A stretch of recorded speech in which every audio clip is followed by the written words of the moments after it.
Salut la gang, j'espère que vous allez bien les queumés. Bon retour sur Echo Jumboa. Et ce que j'aimerais faire aujourd'hui, tout de suite là en fait, c'est de parler d'une personne dont je n'étais pas supposé parler tout de suite. Parce que ce que je voulais faire en fait, c'est continuer mon storytelling sur les conneries et les absurdités, les contradictions d'un certain Denis Alain Margouilla École. Mais malheureusement, en allant sur YouTube, ok, malheureusement ou heureusement, en allant sur YouTube, je suis tombé sur le vidéo d'un certain personnage qui est bien connu de tout le monde, ok, et qui m'a forcé à faire ce vidéo. C'est à ça qu'on va s'attacher. Maintenant, avant d'y aller, premièrement, on va écouter un peu quelques trucs de ce qu'il raconte là. Et ce que j'aimerais que vous fassiez, les gars, vous connaissez le projet, vous connaissez la chanson. Abonnez-vous d'abord, mettez des likes et surtout, surtout, le plus important, partagez à plus de monde possible. Ok? Plus on est de fous, plus on rigole. Ok? Donc maintenant, on va y aller. La personne dont je vais parler aujourd'hui, right, c'est de... Mais oui, vous l'aurez deviné. Le général 0 plus 0 égale la tête à Toto de Valsero. C'est de lui qu'on va discuter aujourd'hui. Parce que j'ai jamais vu un faux cul et un lèche-cul comme lui. J'ai jamais vu ça. J'ai jamais vu quelqu'un qui est capable de ride la vague, de monter la vague et de la suivre comme lui, quoi. J'ai jamais vu ça, quoi. Et on va regarder un peu quelques-uns des vidéos iconiques qu'il a fait. Et entre autres, les vidéos qu'il a sorties sur Francis Ngannou. À partir de sa victoire d'hier, en passant par la victoire qu'il avait sortie, la vidéo qu'il avait sortie sur la défaite de Francis Ngannou lorsqu'il a perdu par KO contre Anthony Joshua. Ok, un gars qui connaît absolument rien au MMA, absolument rien du tout, quoi, mais qui veut essayer de parler sur ce sport. D'accord? Donc, on va regarder un peu ce personnage lugubre, excentrique, ce focus, ce lèche-cul de Valsero, qui n'a de cesse que d'essayer de critiquer ou d'essayer de caresser dans le sens du poil, dépendamment de où est-ce que le vent il souffle et dépendamment de ce qu'il attend de certaines personnes. Parce que c'est ça, c'est un gars qui vit au crochet et qui, lorsqu'il parle, il espère que, bon, il aura certaines récompenses parce que, dit-on, c'est un gars qui est capable d'influencer. Ok, et en tout cas, c'est à ces genres de basserie, à ces genres de faveurs qu'il s'attend, vu peut-être, j'imagine, son nombre de subscribers. C'est correct, il n'y a pas de souci. Donc, on va y aller tout de suite. La première vidéo que j'aimerais vous faire entendre de lui, parce que le premier vidéo dont on va parler du vidéo où il est en train de parler de Francis Ngannou. Du dernier combat qu'il vient juste d'avoir contre Felipe Lin du Brésil. D'accord? Et où il a gagné, où il a passé le KO au type, et où il a une grosse chaîne sur le cou, ok? Et je l'ai remarqué, cette chaîne, ok? J'ai vu le combat, d'accord? Et quand j'ai vu le vidéo de Valsero, je me suis dit, ah, ce gars-là, je connais le client, quoi. Donc je me suis dit, j'avais des doutes sur lui. Je me disais, ah, c'est encore un de ces vidéos haineux où il va commencer à sortir des conneries là, que Francis ci, Francis ça, quoi. Mais lorsque j'ai regardé, il m'a semblé que pendant un certain moment, pendant une certaine durée dans la vidéo, le gars, il allait dans le bon sens. Il disait des vrais trucs, quoi, right? Il encensait, quoi. Right? Donc, un lécheur de cul, il doit avoir la langue marron actuellement. Sa langue, elle est plus, elle est plus rose, si je vous le dis, moi. Il a la langue marron et la laine, ça doit puer le caca. Moi, je vous le garantis. Ça, j'en suis persuadé tellement il fait de la lèche. Parce que vous allez entendre cette vidéo et je vais vous lancer l'autre vidéo qu'il a fait lorsque Francis Ngannou a pris son KO contre Anthony Joshua. Ok les gars, on y va. Et vous allez constater un peu l'ampleur de ce personnage-là. Ok, on y va. Les enfants, c'est papa. Mon mur est un asile. Psychiatrica, ciel ouvert et ma salle d'attente est toujours bondée. Bienvenue à la clinique, les enfants. Mirador, Sidor. On s'en fout de ta clinique, le gros. Sache-le, ta clinique, c'est de la merde. On s'en calisse de ta clinique. La Pinador. Tu peux te la foutre dans l'air, ta clinique. Oh, ma bongo, viens ici. Viens ici. 2 pieds gauche, 2 pieds droite et tout. Un seul mouton Mirador vaut au moins 200 000 Raoul Christophe Mbia. Tu sais ça. C'est pas ça pour ça que tu es là, petit frère. Tu as vu la chaîne que Ngannou avait au cou. C'est ça qui l'intéresse, hein? Mirador. Les choses que vous parlez. Tu as vu la chaîne que Ngannou avait au cou, Mirador. Tu as vu d'abord la grosseur de la chaîne. C'est un mélange d'alliage et de métaux précieux. Donc, quand tu regardes cette chaîne, c'est un mélange de diamants, d'or blanc, d'or noir, de lithium. C'est-à-dire que quand tu vois comment ça pendait au cou, quand tu vois le poids seulement, tu as vu la grosse chaîne. Whoa, man, amazing car. When did you become a millionaire? What is this for? We're trying to get advice. Quand Ngannou avait au cou, c'est le milliard, la chaîne que tu vois là. Maintenant, tu as lu ce qui était écrit sur ça. Le gars qui vit dans la maison, dans la maison du maître, hein, c'est le capitaine Domato, dit ça. Il a dit ça à Francis Ngannou, que non, et John Jones était là-bas, il a soulevé la prison dans laquelle Dana White l'a enfermé, donc il est dans la cage à l'UFC, il est enfermé et il cherche comment s'échapper de cet endroit. He found how to get out of the cage, tu vois. But I have a solution, il dit que moi je peux lui apprendre ça, how to get out of the cage. Ça veut dire que about the business, I'm the best. He can learn something, he can learn 1 or 2 things like this, who can make his life better. Il a dit ça. Quel bouffon! Quel bouffon! Mais il dit la vérité là. Actuellement, il est en train de dire la vérité. Mais je veux juste vous montrer comment le gars il plie comme un roseau, comment il bouge avec le vent. Des conneries, un lèche-cul. Il a dit ça à Francis Ngannou, que non, et John Jones était là-bas, il a soulevé les mains comme ça, il a dit que oui, mon petit. Il a vu que Francis Ngannou avait pitié de lui. Il a vu que Francis Ngannou avait pitié de lui. Parce qu'en ce moment, John Jones est enchaîné à l'UFC. C'est-à-dire que le gars qu'on appelle Dana White le prend maintenant, on appelle House Nigger. On appelle le chinga de maison, hein, de House Nigger. C'est-à-dire qu'on ne dit pas beaucoup ça ici, mais c'est ça. On dit qu'on appelle vraiment il est le noir de la plantation qui travaille dans la maison du maître. Voilà, le gars, il a regardé mes vidéos avec House Nigger et Field Nigger. Le gars... Enfoiré. Gros malin, il va falloir que tu parles, hein. Parce que ça, là, les gars, je vais vous montrer mes vidéos, là, avec House Nigger, Field Nigger. En fin de compte, c'est un discours, en fait, de Malcolm X, quoi, qui parle de House Negro, de House Negro et de Field Negro. C'est quoi un House Negro et c'est quoi un Field Negro? C'est ça qu'il essaie de nous dire parce qu'il a regardé, il a été dans mes vidéos, il a regardé, il a dit, mais c'est qui ce gars-là qui est en train de me suivre comme ça et qui me fatigue comme ça chaque jour, quoi. Oui, quand on compare Francis Ngannou et John Jones, Francis Ngannou... On va continuer plus loin. Ok, on va continuer plus loin. Attention, il est où Francis Ngannou? Il est sur le ring. Il est sur le ring. L'outil qui est utilisé pour le business, Mirador, Sidor, la Pinador, Kenge Boy, ma bongo, avec tes 2 pieds gauche. Regarde la puissance de la chaîne, fiston. Mon petit, c'est le nucléaire. C'est le nucléaire. C'est-à-dire, le gars est en train de vendre sa salade parce qu'il sait sûrement que Ngannou va regarder ça. Le gars est en train de vendre sa salade, de faire de la lèche comme on n'a jamais fait de la lèche. Ça, c'est un masterpiece de lèche. C'est un masterclass de lèchage de cul. Crois-moi, personne n'a le niveau. Voilà. Voilà. Masterclass de lèche. Tu as vu le poids de la chaîne, frère. Tu as vu le poids de la chaîne, frère. Tu as vu le poids de la chaîne, mon petit. Le poids seulement, c'est le poids du contrat. Le poids seulement, c'est le poids du contrat de Marc Ackerman. C'est le meilleur storytelling de la terre. Maintenant, ferme tes yeux. Imagine-toi que le gars était à partir. Ferme tes yeux, King Boy.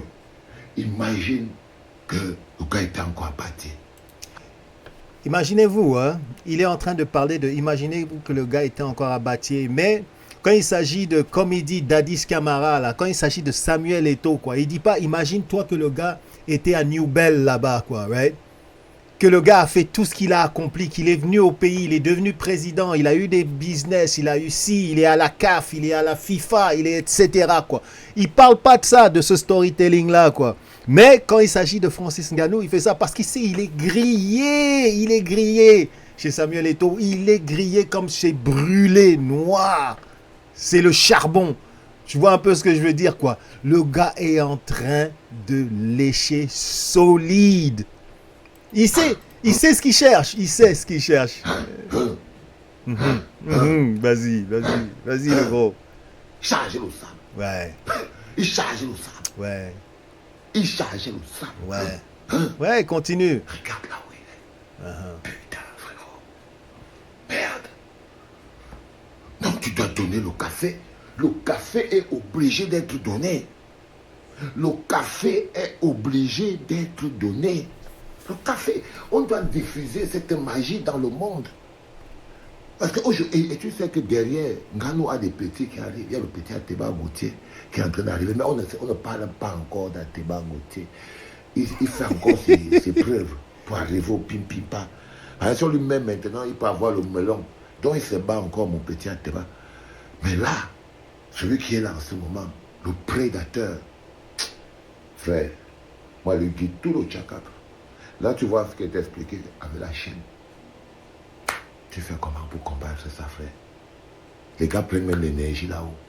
Avec le même titre que son business est boum dans la tête. C'est le même titre qu'il fuit. Mouton.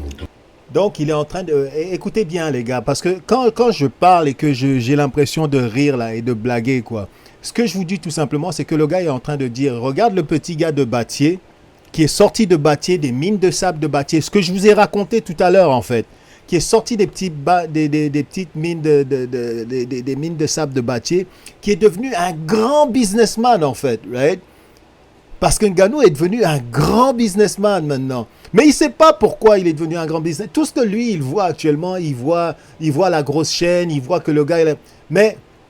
Parce que le gars, il est nouveau-né. Il est nouveau-né là-dedans. Il ne connaît rien de l'histoire de Ngannou, en fait, quoi. Tout ce qu'il connaît, c'est qu'il voit la grosse chaîne l'impressionne. Il voit la compagnie. Il dit que, ouais, c'est sûr, il a signé un contrat, etc., quoi. Mais il ne sait rien de la manière dont Francis Ngannou est arrivé en France, la manière dont il a été accepté dans le gym de Fernand Lopez, la manière dont il a progressé, appris à faire du MMA, comment par lui-même, il a commencé à apprendre le français, l'anglais, parce qu'il ne voulait pas qu'on traduise c'est-à-dire qu'on traduise à sa place parce qu'il voulait avoir le contrôle de ce qu'il faisait, la manière dont il a changé, qu'il a pris les différentes décisions qu'il avait à prendre, la manière dont il a combattu au point de vue business, un requin comme Dana White et Hunter Campbell, il a réussi à les avoir au niveau business, un petit gars de Battier, quoi.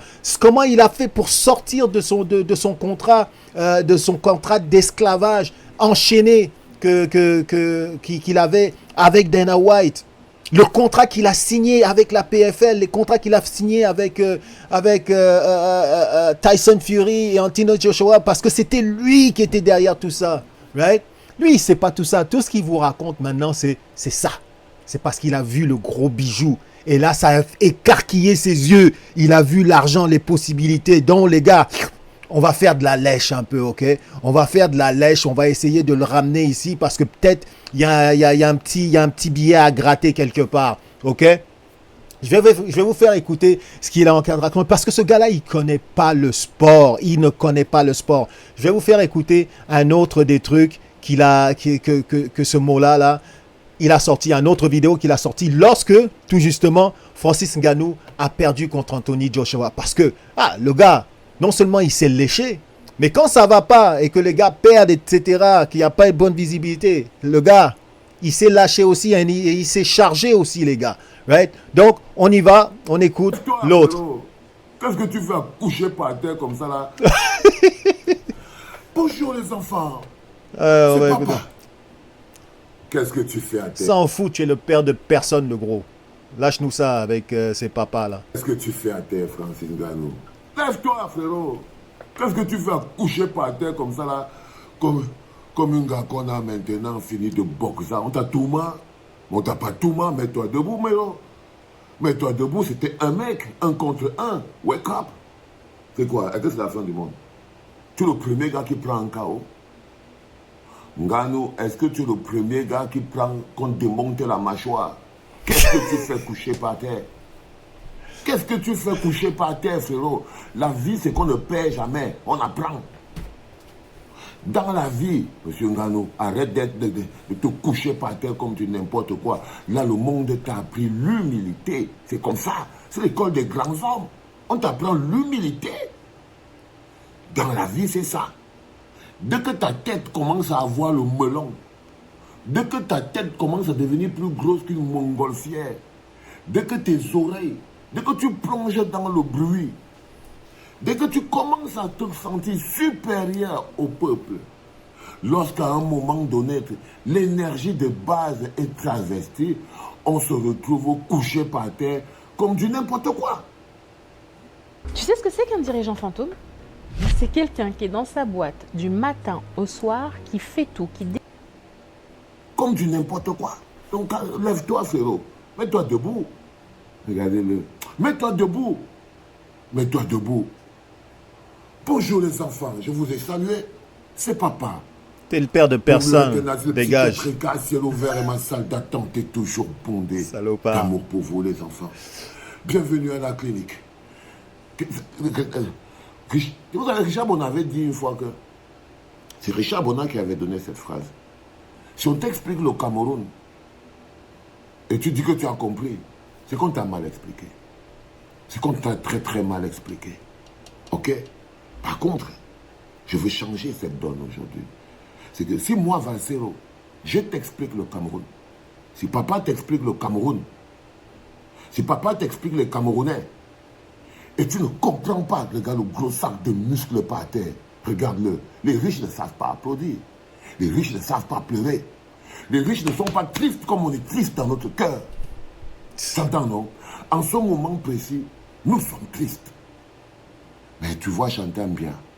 Poumbia. Maman, papa, j'étais avec le bébé. Oh, je suis déjà... Ils n'ont pas regardé le match. Ils n'ont apporté aucune énergie. Tout ce qui t'avait, tout ce qui t'était donné comme énergie, you lose it. Tu l'as perdu. Tu l'as perdu, frérot. Je t'ai vu, hein. Je t'ai vu sur le ring, comme je te vois depuis ces derniers jours. Vide. Vide. Et j'ai dit ça, c'est le karma du pays. On ne rit pas avec le pays. Je vous dis tous les jours, celui qui prend le pouvoir du peuple camerounais, et a l'impression que non, c'était trop ses bras, c'était trop ses pieds. Il banalise l'énergie, la souffrance du peuple camerounais. Celui qui joue à ça finit toujours par le payer cash. Mais ce n'est pas ça le problème, c'est la leçon. Mais vous croyez que oh, c'est lui, il n'a rien à faire, il a fait son devoir, il s'est battu comme il peut, le gars a tapé à terre comme un sac de macabo, c'est tout. Mais la leçon du karma, est-ce que vous l'apprenez? Est-ce que vous comprenez quand je vous dis qu'en ce moment précis, le Cameroun n'aura plus une victoire de quoi que ce soit? On s'est trop fait du mal. On s'est fait trop du mal, on a fait couler notre propre sang. On s'est fait trop nous-mêmes. Comment c'est possible? Ce n'est pas les autres. Regardez l'état de votre cœur. Regardez l'état de votre cœur. Que de la noirceur. Que de la noirceur globale. Je t'ai expliqué, fils. Ne ris pas avec la souffrance. Ne fais pas le vaniteux. Ne viens pas embellir la misère. Ces Camerounais dont je vous parle tous les jours, qui sont, tu pourrais, dans le cas de Dadis, tu peux les appeler les moutons de Dadis. Vous êtes venus avec votre amour empoisonné. Vous êtes venus avec votre amour négatif que vous avez. Je dis aux gens, méfiez-vous de l'amour des Camerounais. Ces gens ne sont plus normaux. Je veux dire ça en quelle langue? Je veux dire ça en quelle langue? Vous ne savez pas aimer. Vous ne savez pas donner de l'amour. Et ce n'est pas de votre faute. Chaque chose est une éducation. Éduquer à la haine et à la division, ça ne pouvait que produire ce que nous avons en ce moment, en tant que peuple. Et quand j'ai attiré l'attention de notre champion, parce que c'est ouvert, parce que c'est totalement ouvert, et donc je peux voir. Tout le monde peut voir. Tout le monde. Ce n'est pas une histoire de sorcellerie. Il suffit juste d'être un homme qui est en contact avec son âme et son esprit. Quand on t'a pas encore volé ton âme, tu peux voir tout. Ce n'est pas une histoire de que les voyants, la voyance, ça n'a rien à voir. C'est juste très prévisible. C'est juste très prévisible qu'un homme faible, un homme qui se vide de son énergie, un homme qui se fait aspirer, un homme qui scie la branche sur laquelle il est assis, un homme qui fait le vanité, un homme que quand tu voyais Faenga, tu sentais que non, je ne sais pas. Non, je crois que tu as appris l'humilité, non fils. Non, il faut apprendre l'humilité. Ta place est aux côtés du peuple. Le peuple te fait... Le peuple est capable de t'amener à des dimensions pas possibles, frérot. La reconstruction psychologique de ta direction est très importante. Là, c'est Dieu qui t'a stoppé. Ce n'est pas Anthony Joshua. Il n'était qu'un instrument.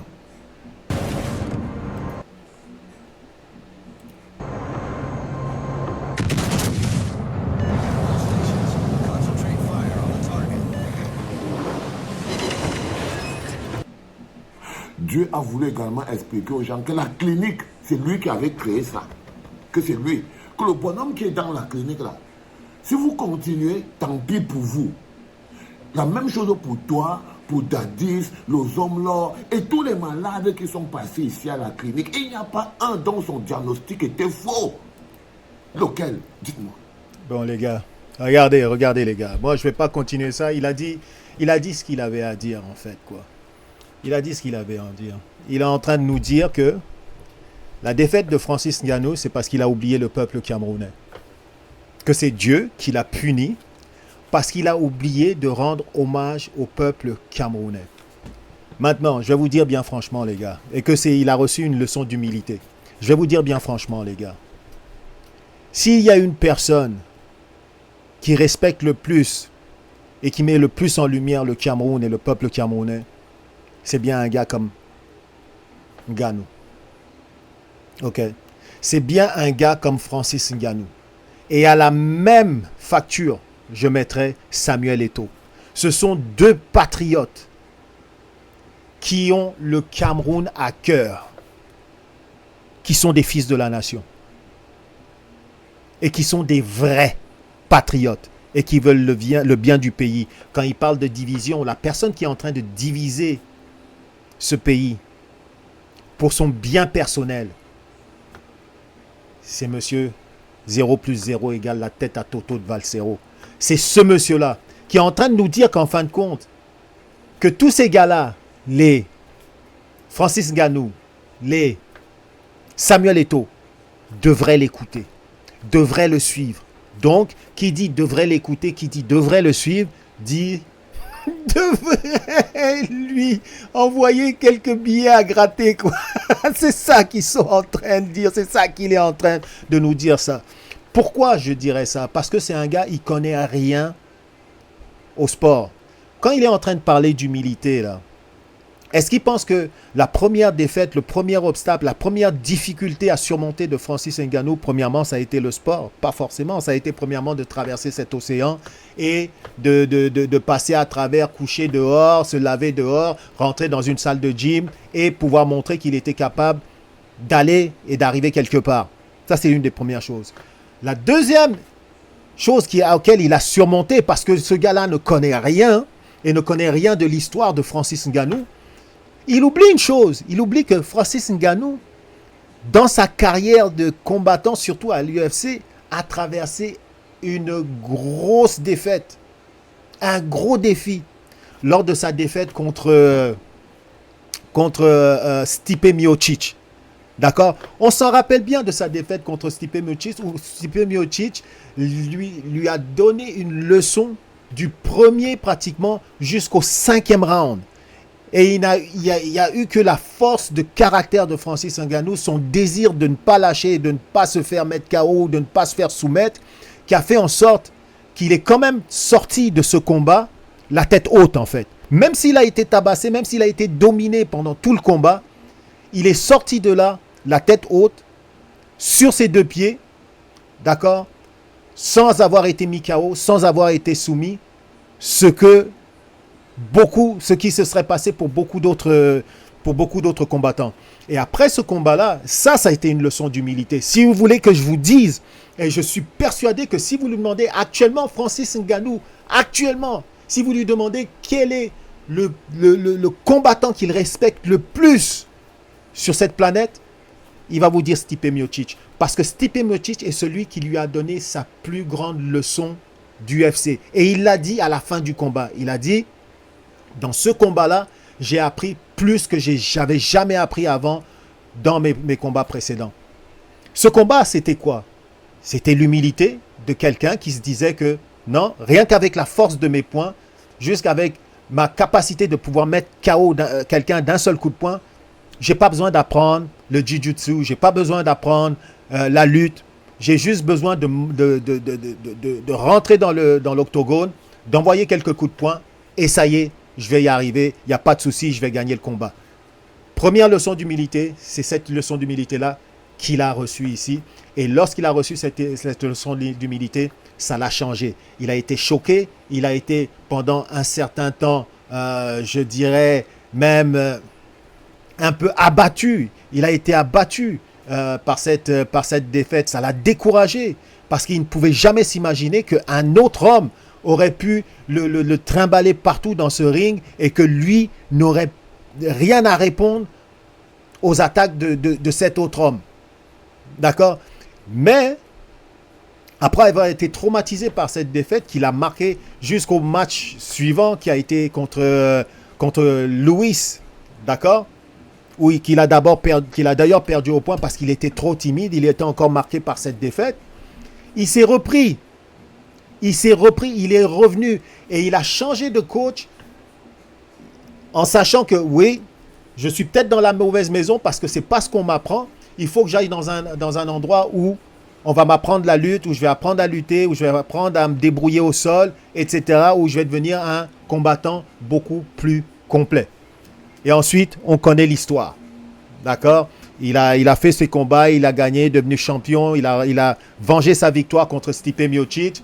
Il est sorti de l'UFC par la grande porte en défaisant, en battant Cyril Gane alors qu'il avait les deux genoux pétés. Ok? Et ensuite, sorti de son contrat, il a signé un super gros contrat avec la PFL, contrat qui lui donnait aussi l'opportunité de boxer. D'accord? Le premier combat de boxe qu'il a fait, il l'a fait contre Tyson Fury, avec qui, je pense, Tyson Fury avait une petite crainte de lui. Parce que aussi, il faut dire que côté boxe, il n'y avait pas trop de vidéos sur Francis Ngannou. Et sûrement que la force de frappe de Fury et puis son style où il était pour un gros gars de pratiquement 6 pieds 8. Bon, il avait un genre un genre de style d'un Floyd Mayweather où il move like a butterfly and sting like a bee. Right? Ce qui, pour Francis Ngannou, faisait l'affaire. Et Francis Ngannou a su bien tirer son épingle du jeu. Il a bien préparé ce combat. Ça a bien été. Il a bien tiré son épingle du jeu. Et je pense que, et c'est dommage que ce soit passé comme ça, il aurait dû gagner ce combat. Mais malheureusement, ce n'est pas ce qui s'est passé. Dans le combat contre Joshua, là où monsieur est en train de dire c'est une punition de Dieu, t'as lâché le peuple, etc., il faut qu'il connaisse un peu les sports. Lorsque Francis Ngannou a perdu son combat contre Stipe Miocic, c'était un manque d'humilité, c'était de l'arrogance. Et avant tout, c'était tout simplement le fait que c'était pas un combattant complet. Il avait des lacunes dans son jeu. il avait des lacunes dans ses connaissances de combattant. Et c'est là, et c'est ces lacunes-là, ces faiblesses-là, qu'un gars comme Stipe Miocic a exploité. Dans le combat contre Anthony Joshua, ça a été exactement la même chose. Qui nous lâche avec les histoires de t'as pas supporté le pays, t'as pas fait le peuple, etc., etc. Francis Ngannou est un des plus grands patriotes que vous connaissez pas. Ok, c'est l'un des plus grands patriotes. J'ai suivi sa carrière, je suis sa carrière depuis longtemps. Et ceux qui suivent sa carrière aussi seront les derniers à me contredire. Ceux qui suivent sa carrière seront les derniers à me contredire. Dernièrement, il est passé à une entrevue, on lui a demandé où est-ce que tu préfères vivre. Mais il a dit, c'est bizarre à dire, je pourrais vivre à Los Angeles, je pourrais vivre à Paris, je pourrais vivre dans toutes les plus belles et grandes villes du monde. Mais là où j'aime me retrouver, c'est au pays. Est-ce que vous comprenez ça? C'est au pays. Quand j'entends un gars comme ça, quoi, ce genre de type, ça, ce lèche-cul, qui en fait, ce qu'il veut faire, en fait, c'est attirer l'attention de toutes ces vedettes-là, pour que ces vedettes viennent frapper à sa porte et lui disent, ok, je comprends, t'es bon, t'es un influenceur, tu parles bien pour nous, etc. Voici un petit chèque pour toi, va acheter des bonbons, et pond un petit texte ou deux sur nous. Ok, je comprends son jeu, quoi. Mais il ne faut pas vous laisser prendre à ça. Si vous voulez rentrer dans son jeu, rentrez dans son jeu en connaissance de cause. Parce que la défaite de Francis Ngannou n'a pas été une défaite parce qu'il haït le peuple. Peut-être ça a été une défaite parce qu'il s'est senti peut-être trop fort, ou il s'est senti trop prêt à pouvoir se battre contre Anthony Joshua. Ou alors il a été mal entraîné par rapport à l'adversité au niveau de regarder les vidéos, etc. Ils ont mal regardé les vidéos. À un moment donné, il a fait un changement de garde qui n'a pas été salutaire, qui lui a été fatal. Il a fait un changement de garde fatal qui est rentré exactement là où Anthony Joshua l'attendait. Et Anthony Joshua, c'est un gars beaucoup plus classique qu'un Tyson Fury. Lui, il est direct.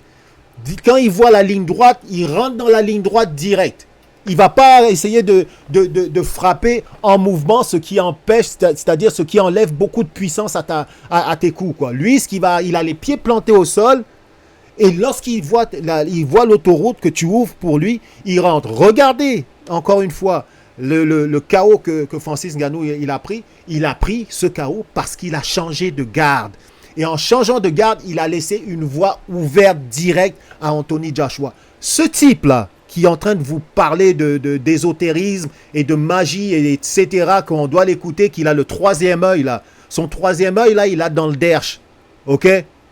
OK? Il l'a dans le derche à voir toute la connerie qu'il est en train de vous raconter. Parce que c'était une erreur technique que Francis Ngannou a fait contre Anthony Joshua. Parce que Francis Ngannou aurait pu très bien tirer son épingle du jeu contre Anthony Joshua s'il était resté classique et qu'il avait gardé sa garde classique et qu'il n'avait pas changé et essayé d'être southpaw comme on change souvent dans le MMA.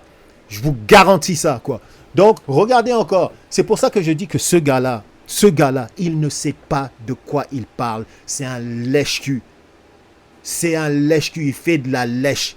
Il essaye d'attirer l'attention des gens pour qu'on lui donne du pognon et il est fâché parce qu'on ne le fait pas. Donc, ce qu'il est en train de faire, c'est essayer de monter l'opinion des gens qu'il contrôle, ok, pour que ces gens-là écoutent ces balivernes, les boivent, les mangent et se disent aussi, ah oui, Francis Ngannou, toi là, tu exagères, c'est ci, c'est ça. Oh, toi là, tu exagères, c'est ci, c'est ça. Oh, Eto, tu exagères, c'est ci, c'est ça. Vous avez entendu l'autre vidéo que je vous ai montré qui est plus récent, hein? Comment il fait de la lèche, là. Comment il est en train de dire maintenant que, oh, Francis Ngannou, oh, regardez, il pourrait donner des leçons aux gens pour faire du business alors que c'est un petit gars qui vient de bâtir. Est-ce que c'est pas la même histoire pour Samuel Eto'o? C'est pas Samuel Eto'o qui vient de New Bell, là, avec ses godasses trouées et son short tout crasseux qui est parti là-bas à Barcelone tout seul alors que personne ne croyait en lui, qui à 16 ans a commencé à jouer professionnel, qui a gagné son poste à Barcelone là-bas, à jouer avec les Messi, les Ronaldinho, etc., a été la pierre angulaire de gagner des différentes Champions League, etc., etc. De quoi on veut parler là? Ok les gars. C'est tout ce que j'avais à dire là-dessus. Il fallait absolument que je fasse une vidéo. Et puis, excusez-moi pour mon décor que j'ai regardé parce que j'étais en train de faire des frites. Puis, ça sent un peu la boucane. Donc, il faut que je fasse gaffe avant que je foute le feu partout. Donc, les gars, encore une fois, laissez-moi savoir ce que vous en pensez parce que ce gars-là, c'est-à-dire, il y a tellement de gens, quand la haine est dans votre cœur, vous comprenez, vous vous contredisez tellement et vous racontez tellement de bêtises. Et quand il parle de quelque chose de karma, c'est ça le karma. Le karma, c'est que toutes les conneries qu'il raconte, malheureusement, à un moment donné, ça crache. Il y a des intersections, il y a des contradictions, il y a tout. Ça n'a plus aucun sens. Et finalement, on finit par voir que, en fait, c'est pas un gars sérieux, c'est pas un gars qui sait de quoi il parle, et c'est juste un haineux, en fait. D'accord? C'est tout ce que j'ai à dire là-dessus. Vous faites attention à vous, les gars. Restez toujours honnête, restez toujours droit. Même si vous haïssez quelqu'un, sachez reconnaître les accomplissements qu'il fait et son statut. Il faut toujours être comme ça. D'accord? Laissez pas la haine l'emporter pour que vous mentiez sur les gens pour les détruire. Juste par vanité. D'accord? Donc, s'il vous plaît, encore une fois, merci de supporter la chaîne. Envoyez-nous des likes. Abonnez-vous, s'il vous plaît. Et n'oubliez pas, surtout, partagez le vidéo à plus de monde possible.